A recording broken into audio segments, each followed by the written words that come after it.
When my daughter Carol looked me in the eye and said, "You either do everything my husband tells you or you pack your things and leave," the room seemed to shrink around me. My throat went dry, and for a moment I thought I had misheard her. She said it so coldly, without hesitation, as if I were not her father but a burden to be discarded. I didn't argue. I didn't shout. I only felt the weight of 70 years pressing down on my chest. They thought they had broken me. Before we go on, please subscribe to the channel and share your stories or thoughts in the comments. I sat at the kitchen table for a moment, staring at the wooden grain beneath my hands. That table had been with us for decades. I built it myself, sanding each board until it was smooth, varnishing it late into the night when Carol was a little girl asleep upstairs. Now she sat across from me, her arms folded, her husband Dan standing behind her with a smug look on his face. My daughter's voice echoed in my ears, sharp and final. "Do everything my husband says or leave." Inside me, something cracked. It was not loud, not visible, but I felt it like the quiet snap of an old beam in a house that has carried too much weight. I wanted to remind her of everything I had done. The nights I stayed up with her when she had fevers. The hours I worked in the rain, the snow, the unbearable heat of summer, so she could go to college. The fact that this very house, every brick, every shingle, every nail, was bought with my hands, my back, my sweat. But when I opened my mouth, no words came. My dignity would not let me beg. Dan leaned against the counter, arms crossed, that little smirk on his lips. He didn't need to say anything. Carol's words were his words. He had her wrapped so tightly around his finger she couldn't see him for what he really was. I saw the arrogance in his eyes, the greed hiding just below the surface. He wanted me out. He had been pushing for this for months, with little comments, little humiliations. Tonight he got what he wanted. I rose slowly, my knees stiff, my hands trembling more from anger than from age. Without a word, I went to my room and pulled out the old suitcase from the closet. It was scratched, the handle taped from years of use. The last time I had used it was when I buried my wife. I packed it with shirts, pants, the shaving kit she had once bought me for Christmas. Every item I placed inside felt like a surrender, a piece of my life folded away. As I zipped it shut, I glanced around the room. The photographs of Carol as a child still lined the dresser. Her smile in those pictures was wide and innocent, her arms often wrapped around my neck. I remembered carrying her on my shoulders through the park, her hair catching the sunlight. I remembered her laughter. Now she was standing in the hallway, arms crossed, looking at me like I was a stranger who had overstayed his welcome. "Dad, it's for the best," she said. Her voice was softer now, but the words pierced deeper than before. For the best. I carried the suitcase past her. Dan stepped aside, pretending politeness, but I could feel his victory in the way he held his chin high. I didn't look at him. I couldn't. If I had, I might have said something I would regret. I walked out the front door and stood on the porch. The evening air was cool, the street quiet. For a moment I just stood there, suitcase in hand, staring at the house. My house. The one I had built, the one that still had my name on the deed tucked away in my desk drawer. They had forgotten that part. Or maybe they thought I had forgotten. As I stepped off the porch, I felt lighter and heavier all at once. Lighter, because I was free from their constant criticism, their sideways glances, their lack of respect.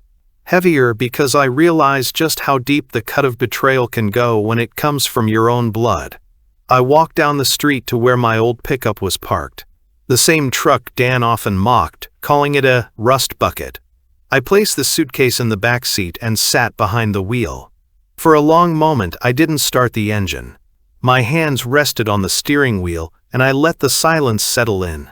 That was the moment I realized I had nothing left to prove. I had given my daughter everything I could. I had sacrificed, worked, and built so she would never feel what poverty tastes like. And now she was telling me to bow to her husband as if I were a servant. No, my silence was not weakness. It was my decision to step away with my dignity intact. The motel was only a few miles away, a place I had driven past countless times but never thought I'd stay. The neon sign flickered, the paint was peeling from the siding. I checked in with the clerk, who barely looked up from his phone, and carried my suitcase to a room on the second floor. The room smelled of old smoke and cleaning chemicals. The bedspread was faded, the carpet thin. Still, when I closed the door behind me, I felt a strange relief. It was mine, if only for the night. No one could tell me to leave. No one could tell me I was in the way. I sat on the edge of the bed, staring at my hands. They were calloused, scarred, the hands of a man who had built things, fixed things, provided for a family. Hands that had once held my daughter when she was a baby, trembling with the fear that I might drop her. Now those same hands were empty. I thought of my wife. If she were still alive, this never would have happened. Carol would have listened to her. She had a way of softening hearts, of bringing light into dark places. But she had been gone for 12 years, and in that time, I had let myself become smaller, quieter, too eager to avoid conflict. I thought silence would keep peace. Tonight I learned that silence can also invite disrespect. I poured myself a glass of water from the tap, took a sip, and felt the coolness run down my dry throat. My heart was heavy, but beneath that weight I sensed something I had not felt in years. Resolve. I whispered to myself. No more. I won't serve anyone again. Not like this. That was the moment the pain began to turn into something else. Not revenge, not bitterness, but a quiet decision. I didn't know what would come next, but I knew this. I was no longer their servant.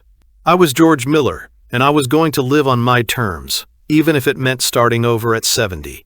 That night, lying in the stiff motel bed, I closed my eyes and felt the first hint of peace. It was faint, fragile, but it was there. And that was enough to carry me into the morning. The motel air was cold and thin when I woke, and for a long minute I lay still, listening to the hum of the wall unit and the distant trucks on the highway. My heart felt like a tight fist. The night before, I had walked out of my own house with a suitcase and no plan, and in the gray light I wondered if I had ruined what was left of my life. Then my phone buzzed. Unknown number, then another. I didn't pick up. I sat up, rubbed my eyes, and knew this much. If I kept lying still, I would sink. You won't believe what I did after. I made coffee in the little drip machine. The paper cup burned my fingers, and the heat helped me feel awake. I stood by the window, staring at the parking lot stripes, and felt a strange calm under the ache. No one was calling me into the kitchen to fix a leaky sink. No one was telling me I was in the way. The quiet had its own weight, but it was mine to carry. The phone buzzed again. I turned it face down. I imagined Dan's smirk and Carol's folded arms, and my chest tightened. I told myself I would not beg for respect anymore. Saying it once wasn't enough. I had to say it every hour until my body believed me. I showered, shaved with the old kit my wife gave me years ago, and put on a clean shirt. Small things, but they steadied me. At the front desk, the clerk slid a thin donut box toward me and said they were free. I took one and broke it in half, 8 standing there. Sugar and dryness. I signed another day. That felt like a decision, not just delay. One more day to gather myself, not to hide. Out on the walkway, a woman with gray hair and a blue cardigan stood near the vending machine, tapping a code that didn't work. I recognized the rhythm of someone trying to pretend she wasn't frustrated. I had worn that rhythm all year. You have to press the B first, I said. Then the numbers. She tried it, and the soda thumped down. Well, look at that, she said, with a small laugh. I must have looked silly. Her voice had that soft Midwest flatness, gentle and tired. I've looked sillier, I said. I'm Mary, she said. Room 207, George. 214. She nodded at the soda. You want it? I was just trying to make the machine cooperate. Habit. I shook my head. We stood there for a second, 2 strangers in the morning light, both pretending we weren't lonely. "You traveling?" she asked. "Not really," I said. "Just moved out for a bit." She didn't pry. "Well, if you need a better coffee than that in-room tar, there's a pot in the lobby around 10. Manager forgets to water it down." "Good to know," I said. She started to walk away, then turned. "If you're moving out from somewhere you paid for, you should tell your bank and the credit bureaus. People do funny things with other people's mail." Her words landed harder than I expected. I smiled and thanked her, but inside I felt a small alarm ring. Mail, addresses, people doing funny things. Dan's face flashed in my mind. He was always handling something. He liked the feeling of doors opening when he leaned on them.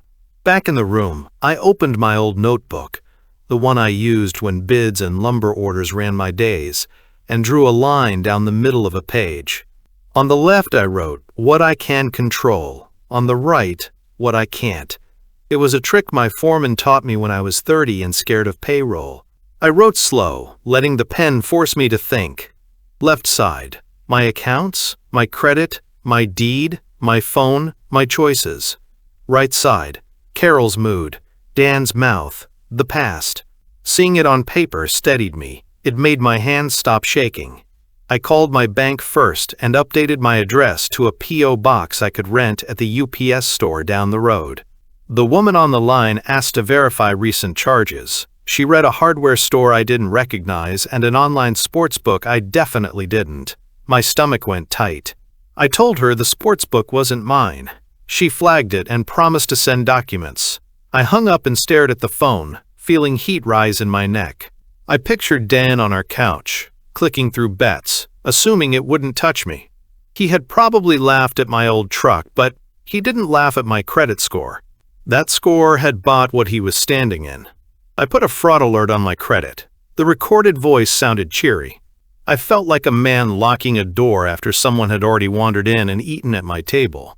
Shame pricked the back of my neck. I had been too trusting. I had let mail pile up, let Dan fetch it. He always said he'd sort it. I thought he meant bills. Maybe he did. Maybe he sorted them by what could help him. That was the moment I realized my silence had been a permission slip. I had given away small decisions to keep peace, and now the small things had grown teeth. I needed help. Not from family. From someone who could put ink on paper in a way that held. I walked back outside and found Mary sitting on the low wall near the office, her hands wrapped around a styrofoam cup. Steam curling in the cool air. "You were right," I said. "Funny things with mail." She looked at me for a beat. "I'm sorry. It's not your fault," I said. I need a good lawyer." She nodded, like she had expected that was where I'd land. "There's a small firm off Maple. My husband used them when he got sick, and we had to set up a trust. They're not fancy, but they're honest." She reached into her cardigan pocket and pulled a small card, edges soft from being carried too long. "Ask for Mr. Alvarez." I took the card, and for a second I had to swallow hard. Help, offered without strings, always did that to me. "Thank you," I said. "It won't fix the hurt," she said, not unkindly, "but it might fix the damage." At the UPS store, I rented a box and felt a ridiculous pride signing for it. My own address. My own key. I sat in the truck and stared at the tiny brass tag in my palm and felt like a man who had salvaged a nail from a burned house. Small, but useful. At Alvarez and Pierce, the waiting room smelled like paper and coffee. The receptionist had kind eyes. When Mr. Alvarez called my name, I stood with the slow care of a man who knows rushing makes him look weaker, not stronger. He was short, in a navy suit, and he listened. That was the first grace of the day, being heard without being corrected. I told him about the house, how I bought it and never put anyone else on the deed, how my daughter and her husband lived there with me, how I left, carrying a suitcase and my pride.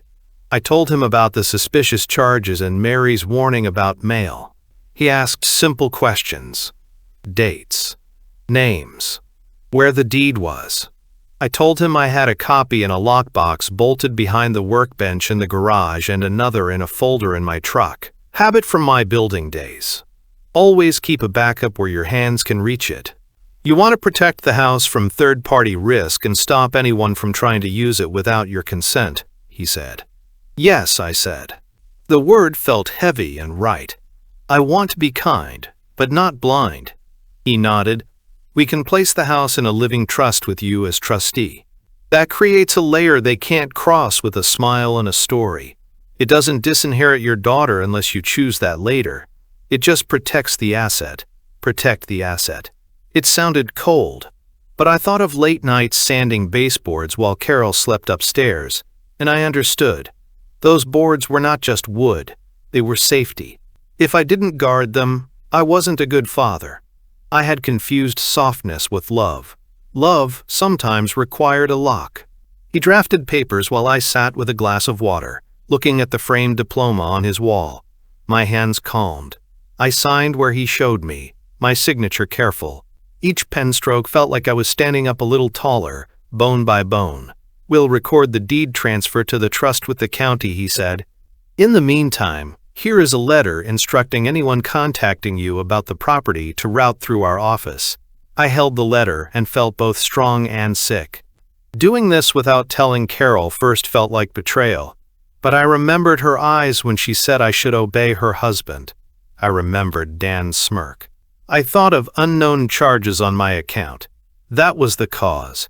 This was the effect. I'm protecting what I built, I told myself quietly. I'm not attacking my daughter. I'm forcing the world to treat me as the owner I am. When I left the office, the sun had shifted.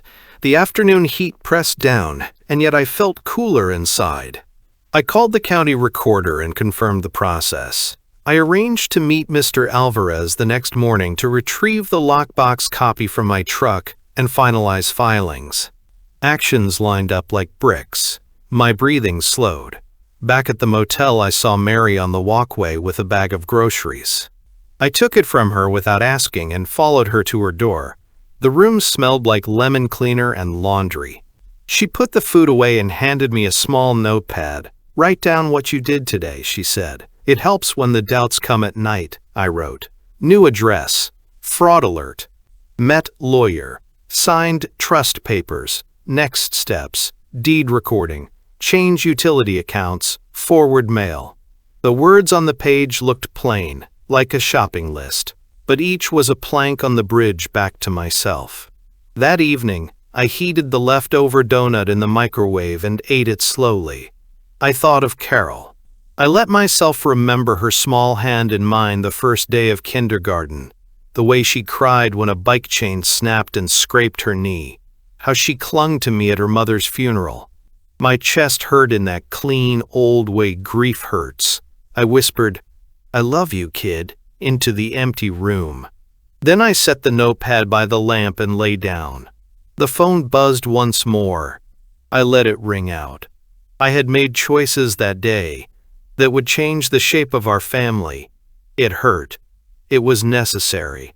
That was the moment I realized protection is not the opposite of love. Sometimes it is the only way love has any ground to stand on. I closed my eyes and finally slept, not as a man banished, but as a man beginning again. The first call came early in the morning, before the sun had burned the chill out of the air. My phone buzzed on the motel nightstand, and when I picked it up, Dan's voice came through sharp and cocky. "George, you need to stop whatever game you're playing. You think you can just walk away and lock us out of what's ours?" His words hit me like nails scraping on metal. I didn't answer. My silence only seemed to provoke him. "Don't forget, Carol's still your daughter. You wouldn't want her to think you've betrayed her." Then the line went dead. I sat staring at the screen, my hand trembling. That was the moment I knew his mask was slipping, and the real Dan was starting to show. I set the phone down slowly, but the words clung to me. Betrayed her. That was the knife he wanted to twist. I had spent my life protecting Carol, giving her everything I could. Now Dan wanted to paint me as the villain, the father who turned against his own child. The thought hollowed me out. The calls didn't stop. Every few hours my phone buzzed. Sometimes it was Dan, Sometimes it was Carol. Her voice was colder than his, but I could hear the tremor underneath. "Dad, I don't understand what you're doing. Dan says you've put the house in some trust, that you're trying to ruin us. Why would you do that? After all we've been through?" I sat on the motel bed, phone pressed to my ear, listening to my daughter repeat words I knew weren't her own. I wanted to explain, to tell her the truth, that I was protecting myself, and in a way protecting her too. But she wouldn't hear it. Dan had woven his lies too tightly around her, so I said only, "One day you'll see, Carol. One day you'll understand." The silence on the other end was heavier than shouting. She hung up without saying goodbye. I poured myself a cup of coffee from the lobby pot, but it tasted bitter and thin. My hands shook as I carried it back to the room. I sat at the small table, staring at the steam, and wondered if I had made a mistake. Maybe I should have done nothing, kept my head down, let them live as they wished in the house. At least then, my daughter wouldn't be calling me an enemy.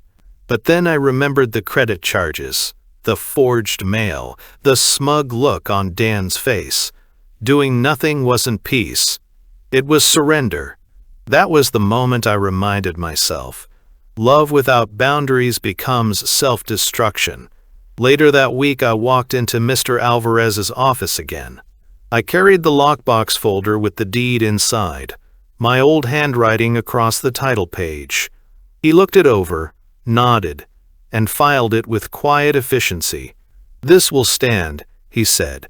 "No one can touch it without your consent." As I watched him slide the documents into his file drawer, I felt both relief and sorrow. Relief that something was secure. Sorrow that my own daughter had made this step necessary. Signing papers to protect a house I had built with my bare hands, it felt like hammering boards over a window while family members pounded on the other side, begging to be let in. The next evening I came back from a short walk around the block and found a police cruiser parked outside the motel. My stomach dropped. For a second I thought maybe Dan had tried something drastic. The officer inside the lobby waved me over. "Mr. Miller?" he asked.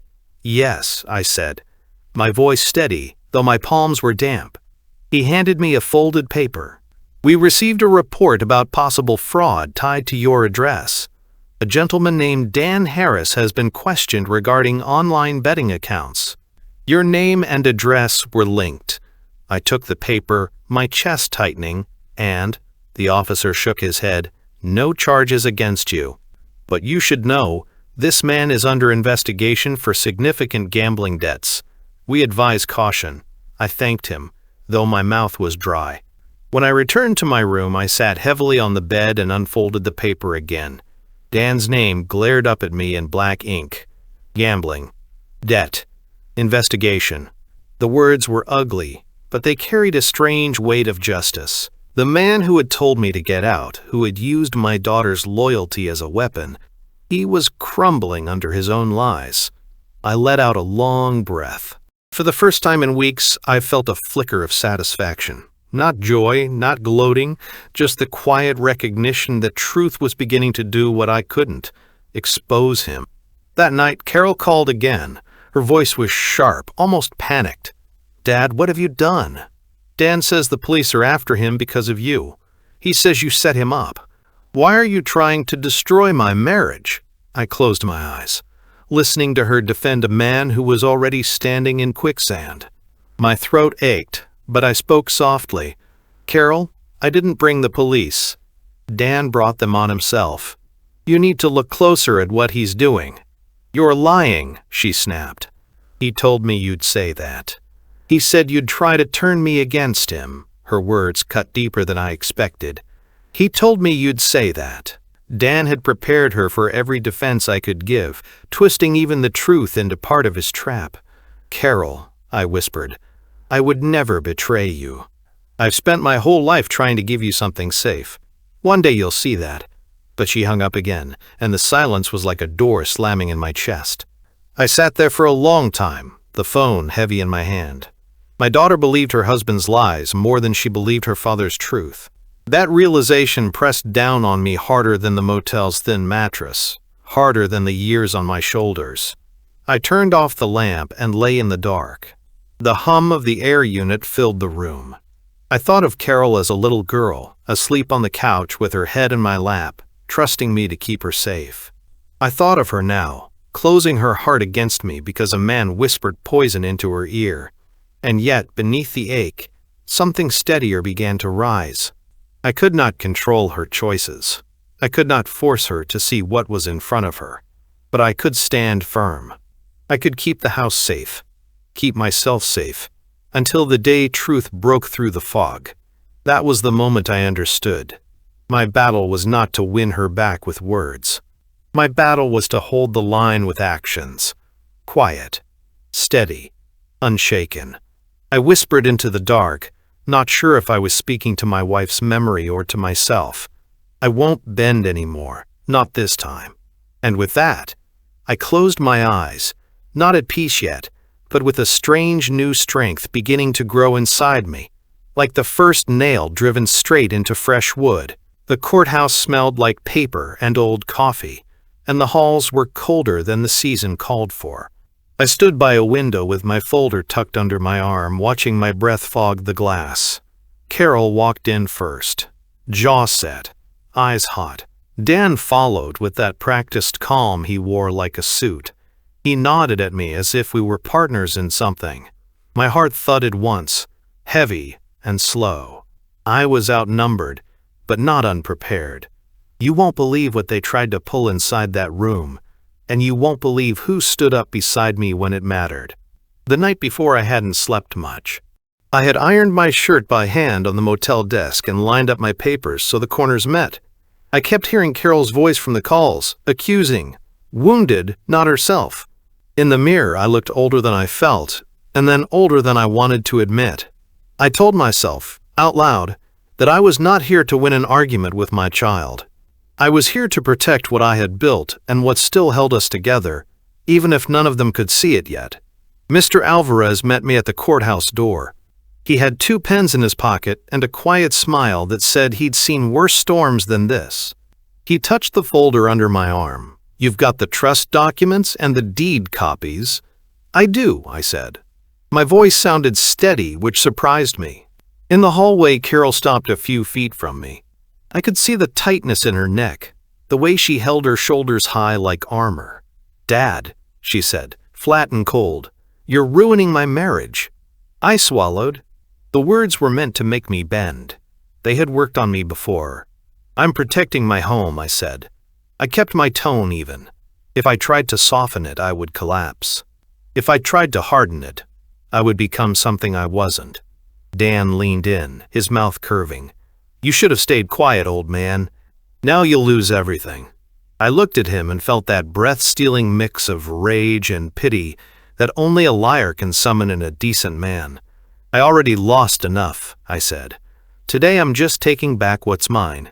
Inside the courtroom, the fluorescent lights buzzed. The judge, a woman with silver hair pulled tight, glanced over the file. I stood when told, sat when told, and kept my hands folded to stop them from shaking. The clerk read the case caption. Hearing the house called by a lot number stripped something human from it, and for a second I felt grief for a street I had memorized by sunlight, not lines on a plat map. Dan's attorney started with a speech about family accommodation and implicit consent. He talked like he was describing a business arrangement made at a dinner party. Then he held up a paper with a flourish. And we have written permission, he said, signed by Mr. George Miller, granting my client authority to manage the property and act on his behalf. The judge motioned him over. Mr. Alvarez looked at me once, a quick check to see if I was steady, and then at the paper. He asked to examine it. The judge agreed. I watched Mr. Alvarez lift the corner of the page and bring it closer to his glasses. Your Honor, he said calmly, this signature is not my client's. The capital G is open here. Mr. Miller closes his G with a hook every time, as you can see on the trust documents. The date line is also different ink, and the notary stamp lists an expiration that, according to the Secretary of State's record, doesn't exist. He spoke so gently it took a second for the words to land. Not mine. Different ink. Doesn't exist. I felt a sharp, cold clarity. I knew my own hand. I had signed paychecks and permits and parent-teacher slips for decades. The man who forged this had copied the shape but missed the weight. I could see it in the slant. The judge turned to Dan's lawyer. "Counsel?" The lawyer stammered something about administrative error. Dan spread his hands like he was the victim of a clerical god. My stomach rolled. For a moment, I imagined the years I might have given away, if not for a neighbor who told me to lock the door.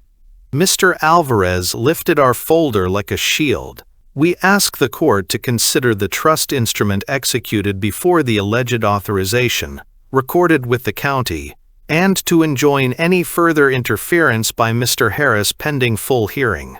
We also submit a police notice regarding ongoing investigation into Mr. Harris's gambling debts tied to accounts using Mr. Miller's address." The judge sifted through the papers in silence. The only sound was a pen tapping somewhere behind me and the faint squeak of a chair. I could hear my own breath, the way it caught, the way I forced it to slow. Across the aisle, Carol's eyes flicked between Dan and the judge. Fear had entered her face. It looked small and new, like a crack in fresh ice. I wanted to reach for her hand the way I did when she took a test in 2nd grade, and her lip trembled. I kept my hands folded. This was not that classroom. This was a line I had to hold. "Does the respondent have any witnesses?" the judge asked. Dan's lawyer shook his head. "We were not aware of the need. This is a family matter." Mr. Alvarez looked back toward the seats. I followed his gaze and saw Mary there in her blue cardigan, a small figure with her purse in her lap. I hadn't known she was coming. She lifted her hand once, like a quiet wave, and I felt heat sting my eyes. "Not alone. Not today, Your Honor," Mr. Alvarez said. "We have Ms. Mary Wilson, who can testify regarding Mr. Miller's actions to secure his accounts and address, and to statements she heard from Mr. Harris on calls to Mr. Miller." The judge allowed it. Mary took the stand, placed her hand on the Bible and swore. Her voice was steady. She told the truth the way people who have nothing to gain tell it, in plain lines. She talked about the morning by the vending machine, about warning me to secure my mail. She described seeing me set up a P.O. box, making calls to the bank, walking into the law office with my folder and my resolve.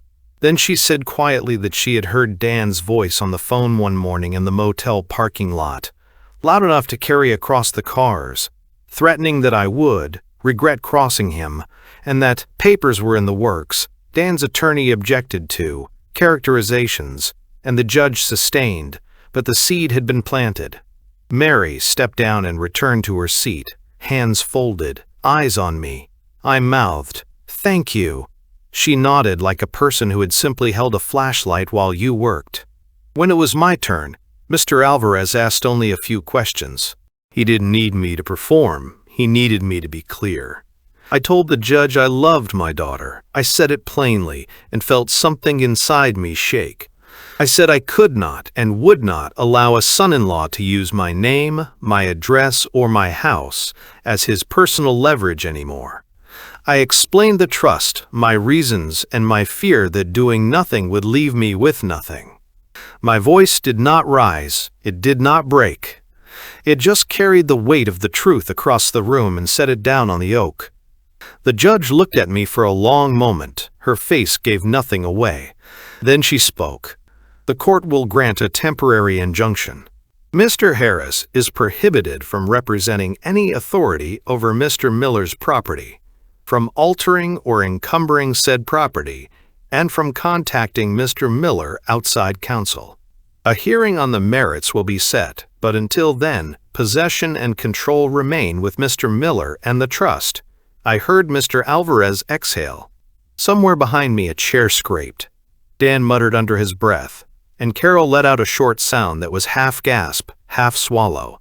It broke something in me and fixed something else at the same time. Carol stood. "This isn't fair," she said, voice rising. "He's my father. He should be helping us." The judge's gaze lifted. "Ms. Miller, this is not about love. This is about law." Her tone wasn't cruel. It was firm in a way that made me feel the floor under my feet. Carol's eyes flew to mine. For a heartbeat, I saw the little girl who once trusted me to tie her skates. Then she blinked and turned away, pulled by a man who led her by fear and promise. When we stepped into the hallway, the noise of the courthouse returned like a wave. Mr. Alvarez touched my elbow. "Good result, Mr. Miller. We'll file the order today. Stay reachable, but let me handle any calls." "Thank you," I said. The words felt small. Gratitude never seems large enough to pay what it owes. Mary joined us by the staircase. She handed me a small thermos. "Hot tea," she said. "You looked like you needed something warm." I took it and felt the metal warm my palm. "You didn't have to come. Sometimes you show up," she said. "That's all." We walked outside. The sun was bright and made me squint. For a moment, I just stood with my face lifted, breathing in air that felt different somehow. Lighter, even if the situation was still hard. I wasn't victorious. I wasn't vindictive. I was steady. The order in my pocket didn't erase the hurt, but it drew a line around it. That was the moment I realized I was not the man who walked out with a suitcase anymore. I was the man who could stand in a room where I used to shrink and say, "This is mine. This is me. And I will not be erased." Mary touched my arm and said she'd see me back at the motel. Mr. Alvarez hurried off to file papers. I remained on the steps a minute more, watching cars move in the bright noon.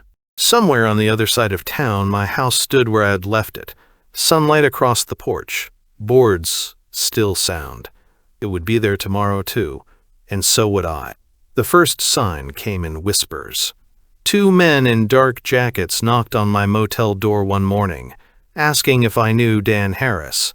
They showed me their badges and asked if he was still living at my address. I told them the truth, that he was married to my daughter, that I had moved out, and that I no longer had contact.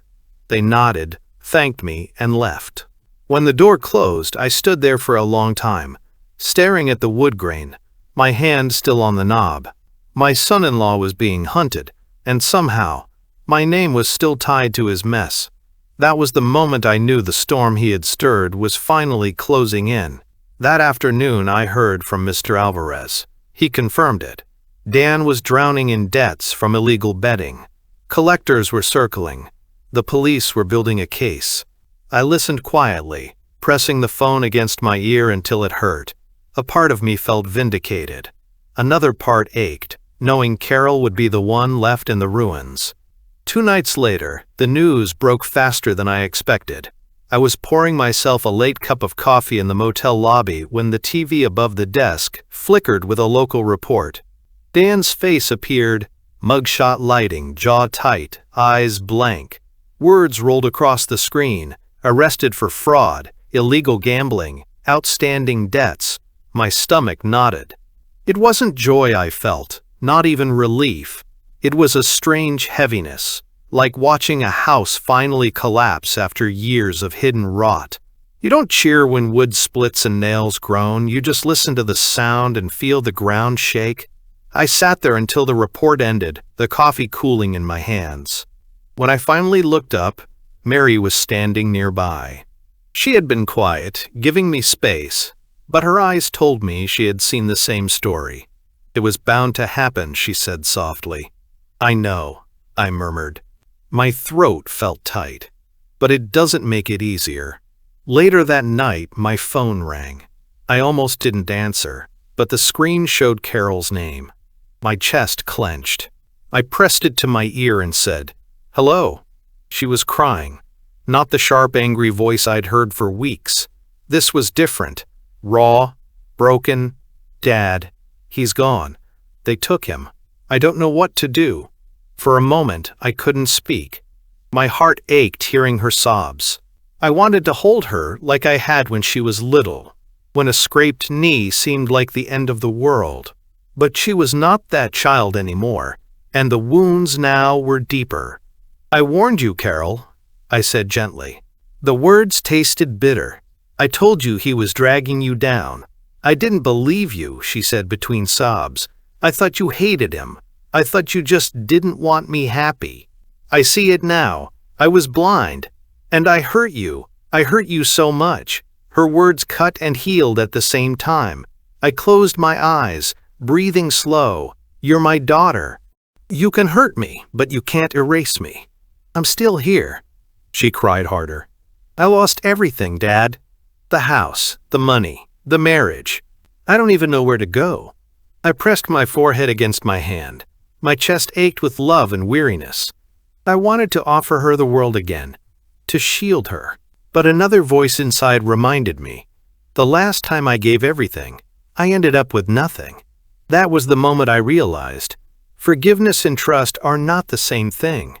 "I can help you," I said, my voice quiet. "But it will have to be different this time. No lies. No ultimatums. You have to meet me as my daughter, not as his wife. Can you do that?" "Yes," she whispered. "I'll try. I swear I'll try." The call ended, but her words echoed inside me. I sat there in the dim motel room, the hum of the air unit filling the silence, and thought about all the years between us. I remembered holding her hand at her first recital, the way she shook but played anyway. I remembered her at 16, slamming doors and telling me I didn't understand. I remembered her walking down the aisle, smiling at Dan like he was her safe harbor. Now she was adrift, and I was the only shore left.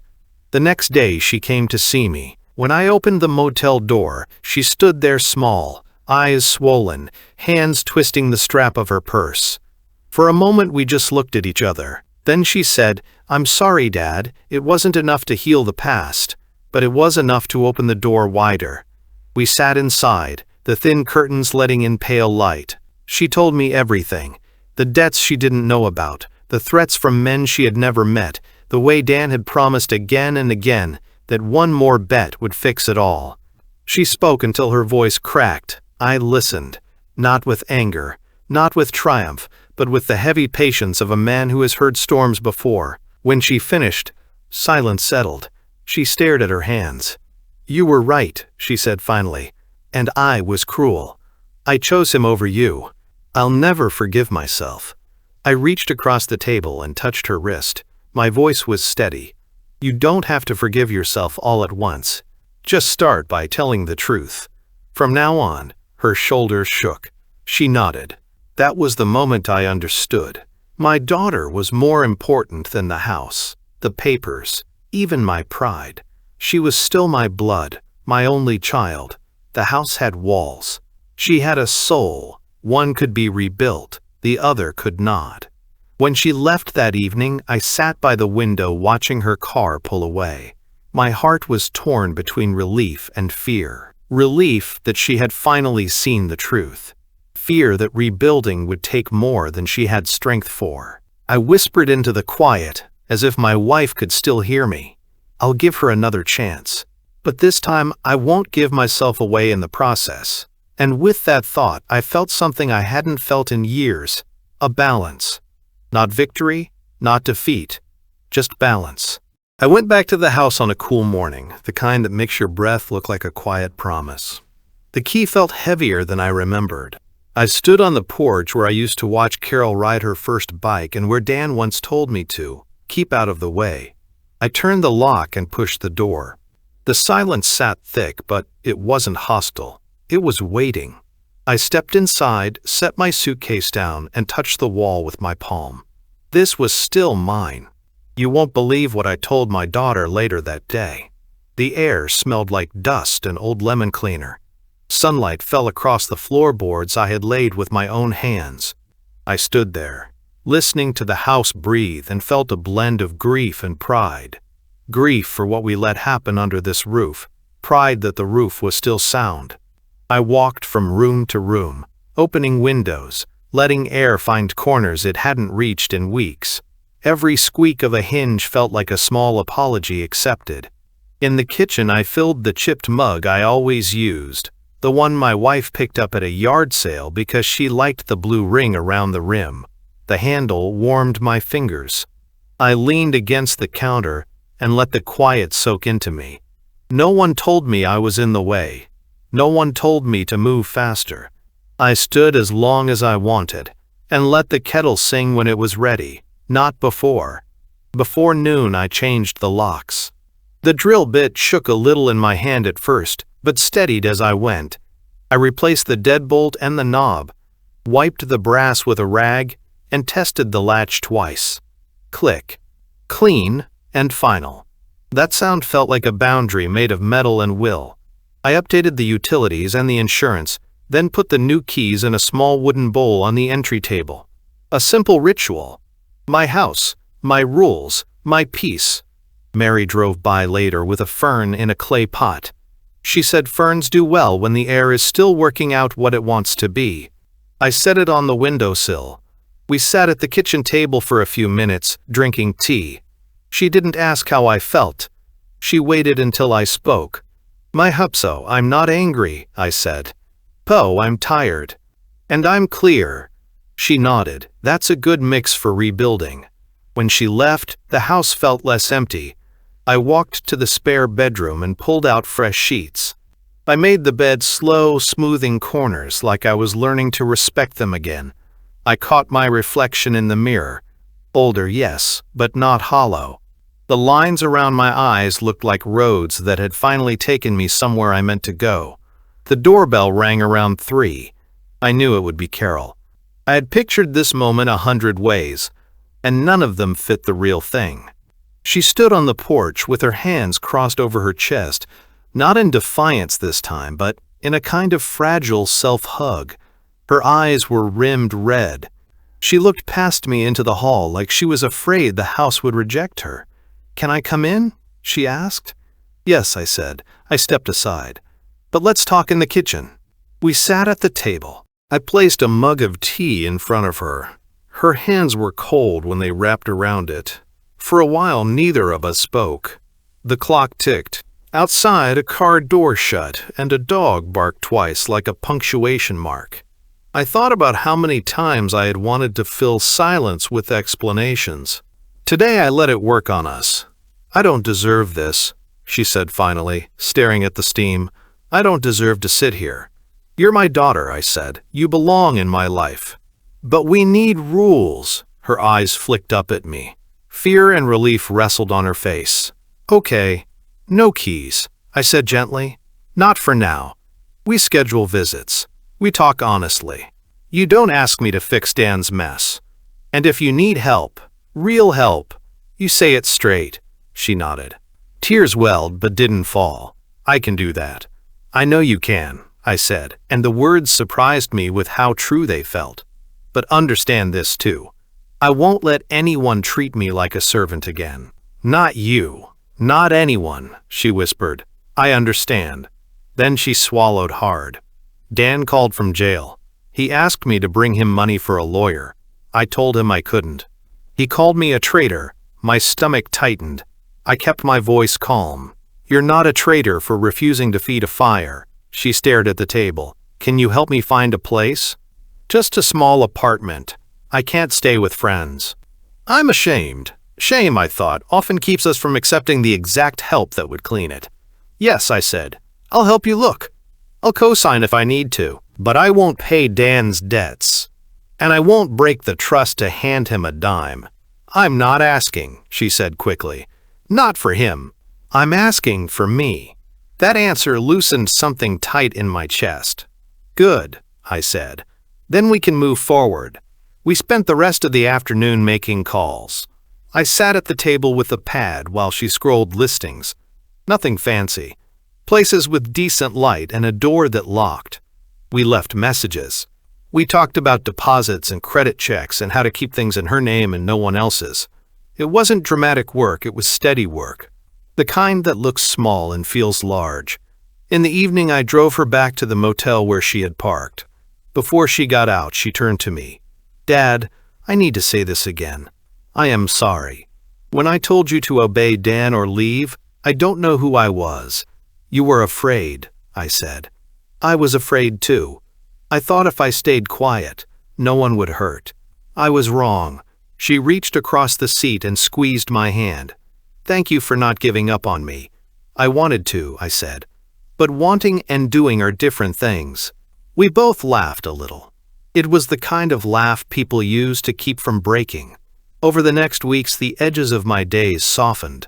I built small routines like scaffolding: sweep the porch, fix the sticky cabinet hinge, sit on the steps with coffee after sunrise. Sometimes Mary stopped by with a grocery bag, and we'd sort through it at the counter like we were counting blessings. Mr. Alvarez called once to confirm the final filings. "You're secure," he said. The words landed like a clean beam on strong posts. Carol came by on Saturdays. She brought a bag of laundry the first time, then a pie she baked with a recipe from her mother's old box, the one we kept in the pantry for years. We spoke about simple things: her job, my truck, whether the fern needed more light. Trust does not return with speeches. It returns in repeated Tuesdays, and the sound of a daughter putting plates in a cabinet without flinching. One afternoon she asked, "Do you hate him?" I took my time. "Mani yan nai wada praz, na yan gyan ras." I hate what he did, I said. I hate what I allowed in my own house. But hate won't build what we need, she nodded. I don't know if I'll ever be able to forgive him. You don't have to decide today, I said. Just keep your eyes open and your door locked. A week later, she got an apartment. A small place on the second floor with a tree outside the window and a decent deadbolt. I helped carry boxes up the stairs. When she turned the key for the first night, she looked at me like she was asking permission to feel proud. "This is yours," I said. "Let it be yours." On the drive home, the sky was clear enough to see a thin silver of moon. My hands rested easy on the wheel. I thought about all the men I had known who believed strength meant noise. Today's strength felt like quiet choices that stood, even when nobody was watching. That evening, Carol came by one more time. We sat on the porch with 2 mugs. The crickets had started their thin music. The air held the last warmth of the day. "Dad," she said, "how do we do this from now on?" "Slow," I said, "with guardrails." She looked at me, waiting. I took a breath and said the words I had been shaping all month. This time, we build our relationship anew, not as a father and a little girl, as 2 adults who respect each other. She closed her eyes and nodded. Tears fell, but this time they felt like a clean rain, not a flood. "I can do that," she whispered. That was the moment I realized I had not lost my daughter. I had found a way to meet her again. After she left, I stood in the doorway and watched the street settle. I poured a last cup of coffee, black and simple, and carried it to the porch. The night was quiet enough to hear my own breath. I thought of my wife.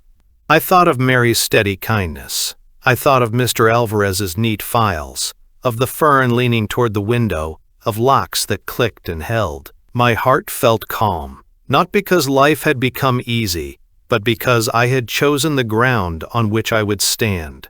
The sun rose early the next morning. I sat on the steps and watched the light climb up the neighbor's fence and cross into my yard. It reached the porch and warmed the wood under my feet.